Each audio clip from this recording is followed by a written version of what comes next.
пайғамбар саллаллоҳу алайҳи ва саллам мега боре мега ба саҳобаго гуфтанд ки эй саҳобаони азиз, шумо гуфт дуруди номукаммал нахонед, гуфт салавот вақте мегӯед гуфт номукаммал нахонед, гуфт балки гуфт салавоти мукаммалро хонед. Инро таълим доданд. аллоҳумма салли ала муҳаммад ва ала оли муҳаммад. Ин гуна гуфт мақсад дуруд бигем. ҳамиди барои ҳамин кадом яке аз мо салавот мегем, мақсад бо як ҳадис дига дар омадагӣ буд ки мисол шумо салавоти иброҳимиро дар ҳаққи ма бигем.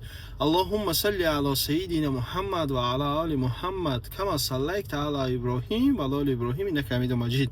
ин гуна кадоми салавот мега дар як рӯз чанд боре ки бугӯй, бо ҳатто саҳоба пурсиданд ки мақсад и ба шумо мераса ҳамин дуруда коми мақсад ай мо баъди агар сари шумо гузаштин агар бигем, гуфт бале мерасонанд.